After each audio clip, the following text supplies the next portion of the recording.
వేస్తూనే ఉన్నా అన్నాడు. 49,500 కోట్లను కుదించి కేవలం దాన్ని రౌండ్ ఆఫ్ చేసి ఆఖరికి ఇలా 20,000 కోట్లు చేసినామని బయట చెప్తారు. నిజానికి ఇచ్చింది మాత్రం ఇప్పటికి 12,000 కోట్లు మాత్రమే. అక్కడ ఎగ్గొట్టిండు. అట్లే రైతు కూలీలకు మోసం, 500 బోనస్ అని అక్కడ మోసం, కౌలుదారులకు మోసం, ఆఖరికి పంటలు కొనక అది కూడా మోసం. కొంటే బోనస్ ఇవ్వాలి కదా, మొదలు వడ్లన్నిటికి ఇస్తామన్నారు, దొడ్డు వడ్లకు బోనస్ అని చెప్పిండ్రు. కానీ ఆఖరికి ఏం చేసిండ్రు, సన్న వడ్లకు అన్నారు. ఆ సన్న వడ్లకు గుడి ఇవ్వలేదు. ఆఖరికి మొత్తం మార్కెట్కి తెచ్చిన ధాన్యం 30% కూడా కొనలేదు. ఇది వాస్తవం. ఇక చెప్తా పోతే చాలా ఉన్నాయి, కానీ నేను ఒకటే చెప్పేది, ఇట్లా ఎన్నో రకాలుగా ఈ రైతులను మోసం చేసి ఈరోజు రాష్ట్రంలో ఉండే నిరుద్యోగులు ఇంకా పెద్ద జోకు, 60,000 తలకాయలు లెక్క పెడతారటిన మందికి పుట్టిన బిడ్డలు మా బిడ్డలు అని చెప్పుకునే బాపత్.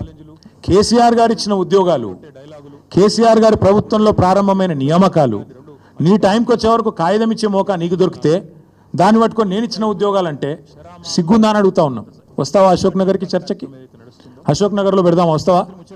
నిరుద్యోగుల మధ్యన చర్చ వచ్చింది కదా. నువ్వు మీ రాహుల్ గాంధీ ఛాయ్ తాగి పోజులు కొట్టి తెలుగులో ట్వీట్ పెట్టి మొదటి సంవత్సరంలో 2 లక్షల ఉద్యోగాలు ఇస్తాం అని నరికి 2 ఉద్యోగాలు మాత్రం సంపాదించుకొని నువ్వోటి ఆయన ఒకటి తప్పించుకొని తిరుగుతున్నారు కదా.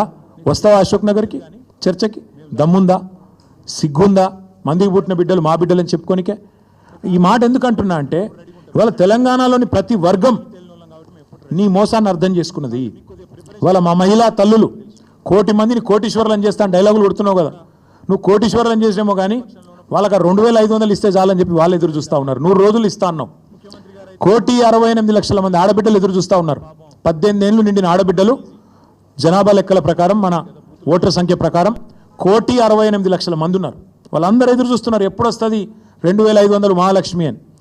మా తమ్ముళ్ళు ఎదురు చూస్తున్నారు, మా చెల్లెలు ఎదురు చూస్తున్నారు. నువ్వు ఇస్తానన్న స్కూటీలేవి, నువ్వు ఇస్తానన్న నిరుద్యోగ భృతి ఏది, నువ్వు సంవత్సరంలో నింపుతానన్న 2 లక్షల ఉద్యోగాలు ఏవి, వాళ్ళు ఎదురు చూస్తూ ఉన్నారు. రైతులు ఎదురు చూస్తున్నారు, ఎప్పుడు ఇస్తాడు, ఎప్పుడు చేస్తాడు సంపూర్ణ రుణమాఫీ, ఎప్పుడు ఇస్తాడు 15,000 రైతు బంధు అని. అట్లాగే మా పెద్ద మనుషులు ఎదురు చూస్తున్నారు 4,000 పెన్షన్ ఏమాయని. ఇట్లా ప్రతి వర్గాన్ని మోసం చేసి ఇంకా బుకాయించుకుంటూనే బతుకుతా అంటే నడవదు రేవంత్ రెడ్డి గారు. అందరికీ అన్ని విషయాలు తెలిసిపోయినాయి. అందుకే నీ సవాల్ నేను స్వీకరిస్తున్నా. నీకు దమ్ముంటే, నీ మాట మీద నిలబడే మనిషివే అయితే ప్లేస్ నువ్వు డిసైడ్ చేయి, డేట్ నువ్వు డిసైడ్ చేయి. ఈ 3 రోజుల్లో తప్పించుకునే ప్రయత్నం చేస్తావు కాబట్టి, నువ్వు మాట మీద నిలబడే మనిషివి కాదు కాబట్టే నేను ఒకటి ప్రతిపాదిస్తున్నా. నువ్వు ఈ 3 రోజుల్లో నువ్వు చెప్తేనేమో నువ్వు 7కి రమ్మంటాడికి వస్తా. దబ్బన కాదంటే 8వ తారీఖు నాడు ప్రెస్ క్లబ్లో 11 o'clock మేమందరం వస్తాం, మా బృందం వస్తాం. మేము మీలాగా మందం తీసుకొని రాము.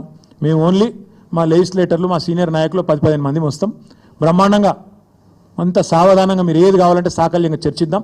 మేమేం చేసినాం, మీరేం చేస్తుండ్రు, ఎవరెవరిని మోసం చేస్తాండ్రు, నువ్వు వస్తావా ఇంకెవరిని పంపుతావా, నీ ఇష్టం. నువ్వే రావాలని నేను డిమాండ్ చేస్తున్నాను. ఎందుకంటే దూత్ కా దూత్ పానీ కా పానీ కావాలంటే మాత్రం నువ్వే సవాల్ చేసినావు, రా అని. నీ సవాల్ స్వీకరిస్తున్నాం, రా అని చెప్పి విజ్ఞప్తి చేస్తున్నాం. మీకు కూడా ధన్యవాదాలు. తప్పకుండా మీరు కూడా రావాలని నేను కోరుతా ఉన్నా.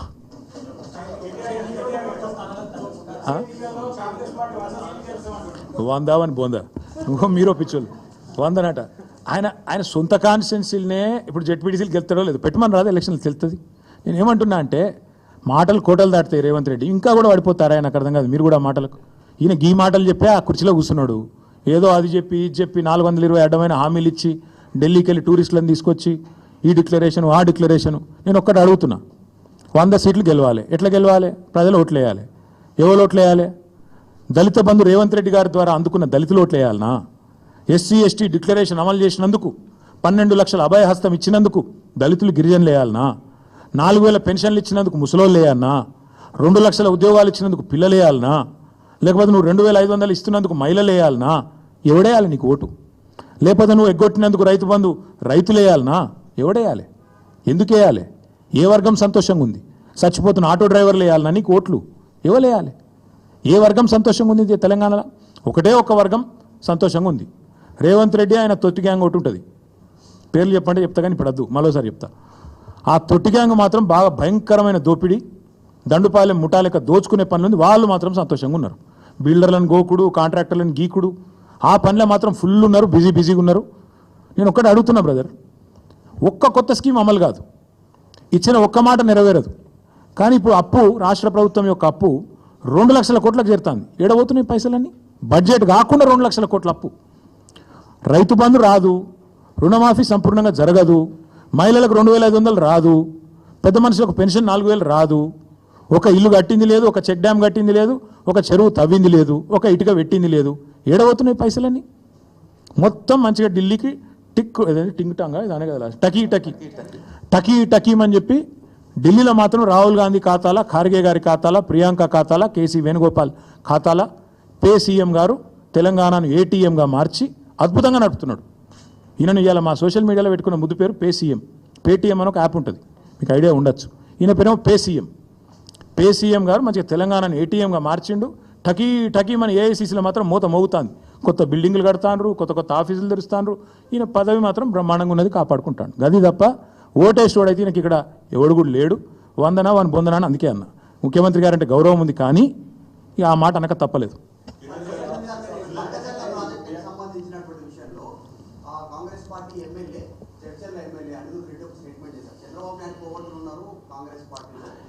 అసలైన కోవట్టే ముఖ్యమంత్రి బ్రదర్కి ఏం చెప్పాలి నీకు? అసలు సిసలైనోడే ముఖ్యమంత్రికి. అసలు కోవట్టు రాష్ట్రంలో నడుస్తున్నది ప్రజాపాలన కాదు, రాష్ట్రంలో నడుస్తున్నది కోవట్టు పాలన. చంద్రబాబు నాయుడు గారి కోవట్టు ఇవాళ రాష్ట్రాన్ని ఏలుతున్నాడు. ఇది వాస్తవం. తమ్ముడు ఆ ఎమ్మెల్యే గారిని నేను అభినందిస్తున్నా. వాస్తవం, కనీసం కాంగ్రెస్లో ఒక్కడన్నా నిజం చెప్తాడు మిగిలిండు. ఆ ఎమ్మెల్యే గారిని నేను అభినందిస్తున్నా. ఎందుకంటే కరెక్ట్ ఆయన చెప్పింది. రాష్ట్రంలో నడుస్తున్నది పక్కా కోవట్టు పాలన. ఇక్కడి నీళ్లను ఆంధ్రాకి ఎట్లా తరలించాలనే కోవట్టు పాలన, ఇక్కడి నిధులు ఢిల్లీకి ఎట్లా తరలించాలనే కోవట్టు పాలన, ఇక్కడి నియామకాలను ఆదిత్యనాథ్ దాస్ గారిని తెచ్చి మొన్నటిదాకా తెలంగాణకు వ్యతిరేకంగా 10 ఏళ్ళు పనిచేసిన ఆదిత్యనాథ్ దాసు ఆయనని తీసుకొచ్చి ఎవడన్నా పెడతాడా? సాగునీటి సలహాదారి పెడతారా ఎవడన్నా? నిన్న మొన్నటిదాకా 10 ఏళ్ళు నీకు వ్యతిరేకంగా పనిచేసినోడట ఇవాళ వచ్చి న్యాయం చేస్తారట. ఏమన్నా మెడకాయ తలకాయ ఉన్నోడు చేసే పని? అందుకే అంటున్నా, రాష్ట్రంలో జరుగుతున్నది కరెక్ట్గా కోవట్టు పాలన. This man the chief minister is a coward అనే డౌటే లేదు. అలా అనుమానం ఏముంది మీకు? Thank you. బీసీ రిజర్వేషన్ల విషయంలో మా పార్టీ ఇక్కడ కాదు, శాసనసభలోనే మేము కడిగి పారేసినాం. మా తలసాని శ్రీనివాస్ యాదవ్ గారు, అట్లాగే మా పార్టీ తరఫున మాట్లాడిన గంగుల కమలాకర్ గారు ఆ రోజే ప్రభుత్వాన్ని మేము చాలా స్పష్టంగా చెప్పినాం. మీరు బీసీలను మోసం చేస్తున్నారు, మీకు స్పష్టంగా తెలుసు. మీ బీసీ డిక్లరేషను చిత్తశుద్ధి లేని శివపూజ లాంటిది. మీకు తెలిసే బీసీలను మోసం చేస్తున్నారని అసెంబ్లీ వేదికగానే కడిగినాం. నేను ఒకటి మాత్రం స్పష్టంగా చెప్తున్నా బ్రదర్, ఈ ప్రభుత్వం చేత మోసగించబడని వాళ్ళు ఎవరు లేరు. బీసీలను 42% రిజర్వేషన్ అని మోసం, దళితులను గిరిజనులను అభయహస్తం 12 లక్షలు ఇచ్చేస్తా అని చెప్పి అట్లా దగా చేసిండు, మైనారిటీలను సప్లాన్ అని చెప్పి దగా చేసిండు. ఈ వర్గం ఆ వర్గం అని కాదు బ్రదర్, మహిళలను మోసం, రైతులను మోసం, యువతను మోసం, అందరినీ మోసం. ఇక మోసాల పరంపర గురించి 420 హామీల గురించి బోలెడు కాలం ఉంది, మాట్లాడుకునేందుకు టైం ఉంది.